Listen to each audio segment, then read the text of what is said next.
So 2014 really has been the year, so far it seems, of let's take a game company, game developer, that has made some pretty awful stuff and give them a redemption.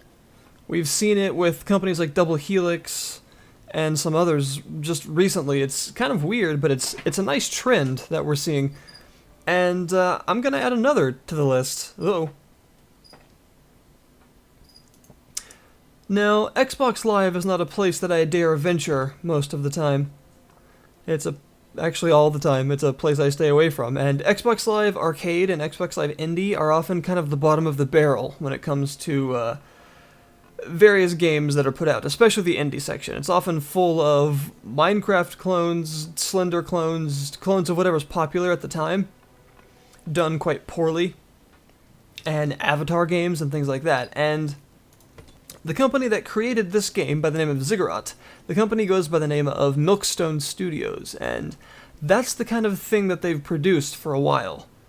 Since around 2009, I do believe, they've produced a lot of Avatar stuff, some Xbox Live Arcade stuff. Some of it has been alright, some mobile stuff, including one of the earliest games for Windows Phone, which actually really sucked for them. They really got kind of screwed on that one because no one knew at the time that the Windows Phone store was going to be a huge mess for several years to come, but yeah. And then all of a sudden they decided, you know what, let's make a game. Let's put it on PC this time. And this is what they've made, and I've got to say, it's actually really good so far. It's looking very promising. So, this game goes by the name of Ziggurat, and it's really... It is another in the kind of Rogue-lite series of games, or genre of games, that I'm a pretty big fan of, as you might notice. And this one's in first person, and it is very reminiscent of Hexen or Heretic, if you've ever played those. And if you haven't, I suggest you go do that right now. They're awesome. And it's basically Heretic the Rogue-lite. And we're just going to jump into it to see how it works. Now, to start with, I want to just offer one complaint. You don't start with a lot of stuff. You don't start with a lot of variety. You will gain these various cards from finding them or leveling up and choosing them, as well as different weapons.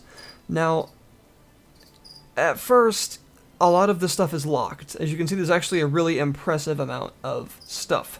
But the amount you actually start with is pretty slim. You only start with, I think, one weapon in each category, which I'll explain in a minute, and just a very small number of these unlocks. It only goes down, like, I don't know, this far-ish. And so you start with a very limited set of unlocks, but you do tend to get at least one unlock almost every time you play, as long as you don't die like in the first couple of minutes. So here we go. You also only start with one character. The characters start with different skill sets, essentially, and this one, I think this is the one you get from beating the game. I'm not sure. I've beaten it once. Only once. It's actually pretty challenging. And as you can see down here, you can actually choose Easy, Normal, and New Game Plus. I'm not sure what New Game Plus is, but I'll try it eventually. And more or less, you choose a character. I like Kraz, a really good starting character. She has a very useful wand. The wand is the weapon that you will always have, and has infinite ammo, essentially, in a manner of speaking. But I really like Simon. He dies really easily, but, well, let's just go into it and see why I like him so much. So the levels are procedurally generated. There are 5 floors in the game as it is right now. The first 2 will always be the tile set that you're seeing now, the Halls of Despair. The second 2 will be a different tile set, Cursed Cathedral as it's called, and then the last one, the 5th, will be I don't remember what it's called, which makes me terrible at my job, but it's basically like a sort of evil keep like tile set. And this is how you'll start. You'll always start in a room with one weapon spawned. The beginning of every level always has one. In this case, it's a Fire Weaver bomb. And you'll always have this, the wand. Now, if you go to your character screen, you can see this is the kind of stuff that this character starts with. So, all of these various things. And this makes him quite unusual. This is your weakest weapon, but you'll always have it. Now, this character is actually really bad at using it, because if you can see in the mana, the purple globe down the bottom right, it actually uses about, it uses several per shot, and it regenerates fairly slowly. Now, there are other characters that specialize in various things. This guy is like a jack of all trades almost, except for the wand. And also, he's quite fragile. He starts with about half the health of the other classes, and he takes a lot of damage when he gets hit. But you'll see, once I start using the other weapons, why he's actually so powerful. Now, the game generally goes like this, in a kind of standard roguelike styling, Rogue-lite styling. You are going across rooms in a randomly generated sort of level, put together in tiled chunks. And you are trying to get to the boss room, which will then spawn a portal to take you to the next floor. So there are 5 in total. Now, these will consist of various types of rooms. The actual tile set, of course, is the same, but the layout is different every time. So, going over here, let's see. Let's just see what happens over here. Now, there are 3 different types of mana, as you can see. There is the blue one, which are spells. Spells take the form of spellbooks. They often fire multiple projectiles and are quite potent, but have weird either projectile arcs or just strange characteristics. The green are staves, or staves, which have a very fast fire rate, often lower damage than the other 2, but are pretty just in general good and are usually some of the best at range. And then the orange, which I'm using right now, are alchemy weapons. Alchemy weapons tend to be fairly slow firing and very powerful, usually the most damage per shot, but very specialized. As you can see, this one is a bomb that will set fire to whatever it hits. Now, this fire does hurt you as well, so you gotta be careful.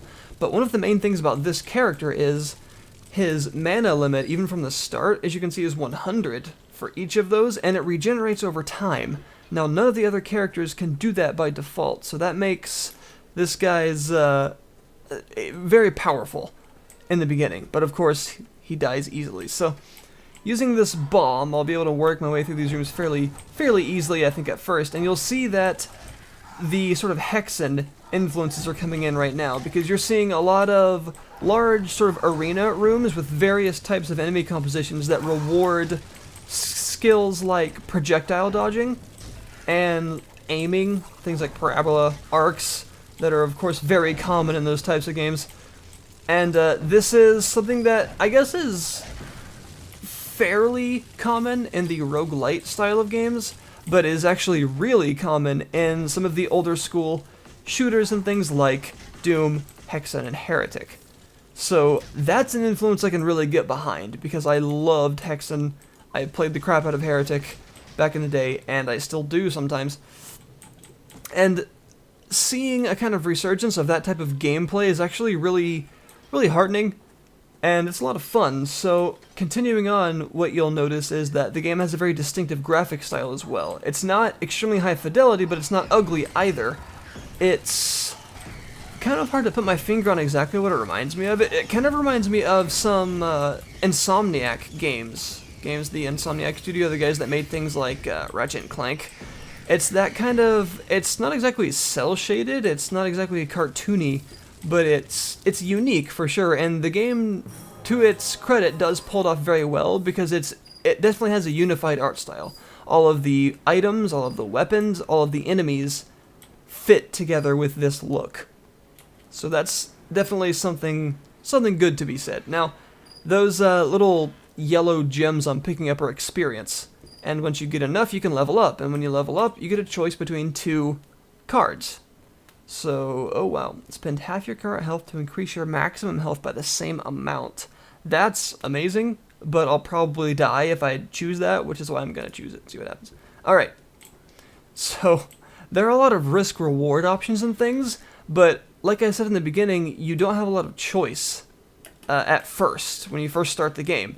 And this definitely, it's kind of a problem and at first, in my opinion, because it makes the early couple of run-throughs of the game a little bit samey, because you don't have a lot of stuff to choose from. You don't have a lot of those perks to choose from. You don't have a lot of weapons to obtain. And, crap, I just accidentally killed myself. And what that means is, in comparison to a lot of other roguelite games, like, say, Binding of Isaac or Risk of Rain, you have less variety at first. A lot of variety will be unlocked, as you can see. Got another one of those, so that's another thing I can get when I level up or find in the level. But it's just a problem, in my opinion, that at first there's not enough. So we're going to try that again, because I totally screwed up. The game is actually quite challenging, even if you're not a moron and actually kill yourself with a fiery bomb. But what you'll find, I think, is that it really does reward skill, possibly more so than other games in this genre. And the reason for that is those classic first-person shooter elements that are in games like Hexen that reward a lot of projectile dodging and things like that. Ooh, a weapon. That's a spell. That is Frozen Soul. So I've got the Eye of Twilight, which is a very fast-firing, quite long-range staff, and Frozen Soul, which is basically an ice pellet shotgun. Very strong. So, yeah, I'm very well equipped so far. And what you're seeing now is that there are several types of rooms. There are these treasure rooms that can spawn enemies and have all kinds of things. There is a lore room. Boop. Gives you a bit of lore. That was a very short one. And some experience, in this case actually a lot of experience. Also, every floor has one of these. If you can find one of these cracked walls, this is a secret room, and this is actually very interesting for two reasons. One, because I like secrets, and it gets you a card, but two, nice, can use the staff better. What you'll see on the wall there is a portrait of one of Milkstone's previous games, and what'll happen when you walk up to this is it will tell you what it is and give you a brutally honest sort of description of it. In this case, they're talking about how their second iteration of that particular game was a little better. But what you're going to find is they actually talk about how the sort of learning experience of game development has happened to them. Talked about how some of their games were just flops. They're quite honest. I mean, one of their games, for instance, was an obvious Slender clone, and when you actually find that game on one of those panes, they just flat out say that, yeah, it was a blatant ripoff. Like, that's obviously what it was. If word for word says a blatant ripoff.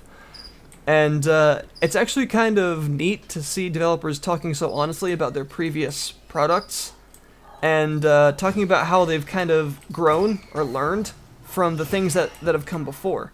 And that's something I wanted to kind of point to in this, because that is a very... it's kind of rare, but it's also a really good thing to see from a company that has a product in early access. Because that's what you want, honestly, from a company that you're buying an unfinished product from. And I liked that when I first saw it. I was very skeptical of this game at first, seeing some of the things that they've made. I've got to be honest, but I decided to give it a shot. And I'm very glad that I did. They obviously deserve a chance, because this is a lot of fun, and I hope that that's coming through in this gameplay for you, but just gonna keep exploring. Like I said, I've only actually been able to beat the game once. Also, there are these rooms, sometimes, that have special characteristics. I've been to the final level a couple of times, but I've only been able to beat the final boss once. And I actually would recommend maybe playing easy mode a couple of times at first, because that will allow you to get farther easier, which means you'll be able to unlock more stuff quicker, so that when you play the normal mode later on, you'll have more variety from the start. That's actually, I think, a pretty good idea. And the early access history, I guess, of this game so far has been a fairly good one, with updates adding new content fairly regularly. Even though I don't have an alchemy weapon, I don't want that other perk right now. And, oh, this is a hazard room. So there are these hazard rooms, by the way. This little symbol right here, there will be a yellow one like that, which is a room that is just sort of a danger room that's difficult to get through and is sort of just required. It's usually a hub room with multiple directions to go. And then there are the hazard rooms, crap, I screwed that one up terribly, that have those red symbols, which are much more difficult to get through, but will have a treasure at the end. So let's see what I get. I'd screwed that up horribly. Alright, we get an amulet. Charge amulet. Nice. So, amulets are the activatable items that every roguelite seems to need. And for good reason, they're usually pretty awesome. In this case, I got one of the least useful for this character. It charges up your mana for everything, but since every mana bar that this character has actually charges by itself, there are other amulets that are significantly more useful. But hey, this is one of those other hazard rooms that's kind of a hub. So hopefully what you're noticing is the variety and the levels right off the bat. And that's fairly important because roguelite games are starting to come into their own. They're starting to get a more wide sort of variety in the types of innovation that's being put into them. And what we're seeing is that it's possible, to make very pretty games that are also randomly generated. For a while, random generation was thought to be something that you could only really do if you were making a 2D game or a very simple looking game like a pixel art style.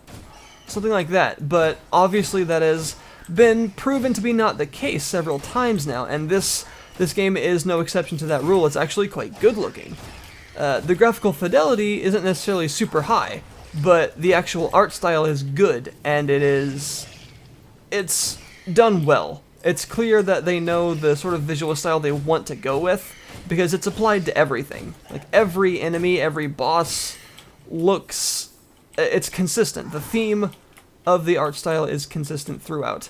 I like that. That's nice to see. And again, that's something that you want to see with an early access title, because that shows that the company knows what they're going for in terms of the game that they're actually creating, and gives you a better feel for hopefully the future of the title when it's clear that they have an idea of what they want to do from the start.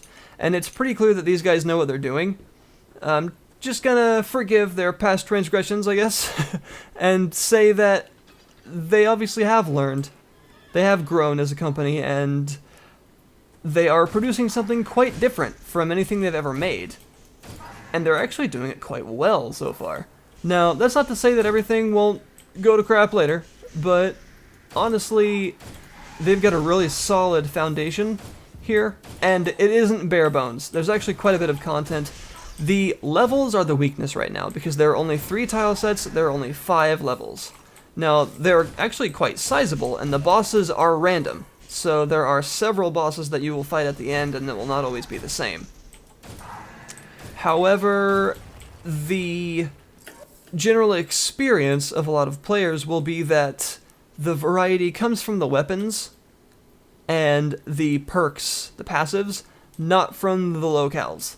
Not yet, at least. Hopefully, at some point, that can be remedied.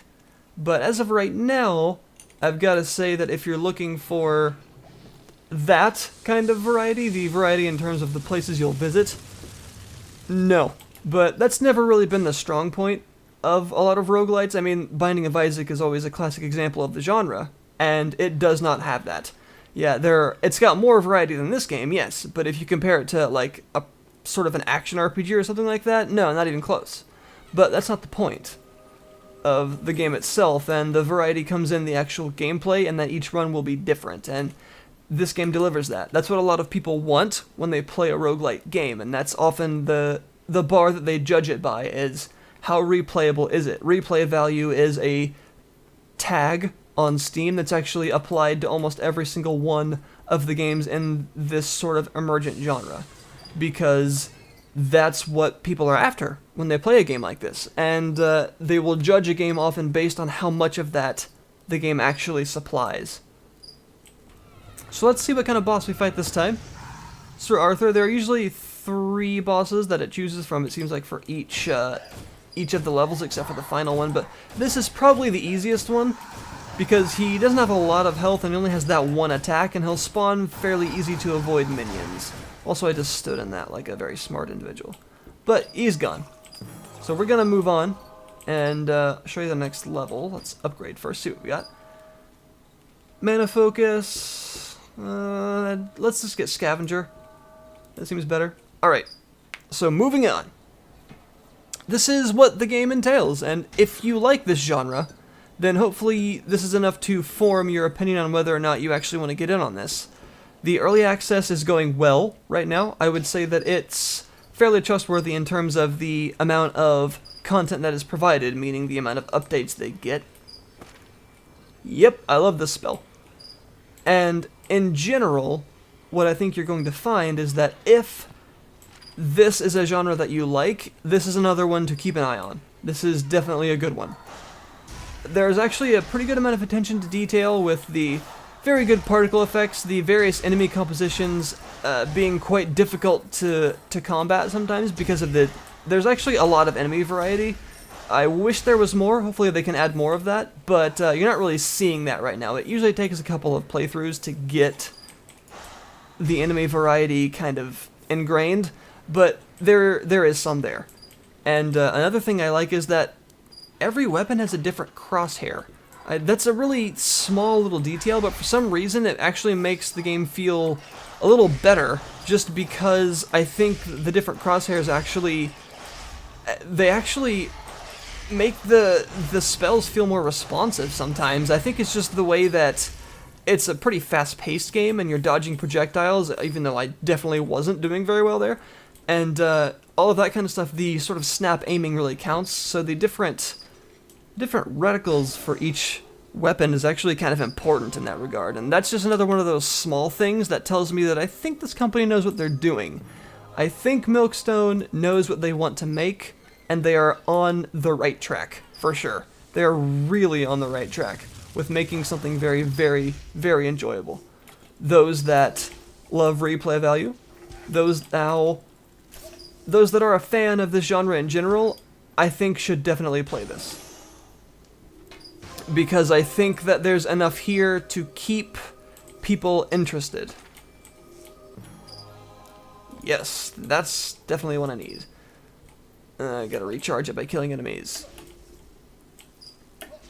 I think you would be doing yourself a good service to play this if the whole roguelite thing is a genre you enjoy.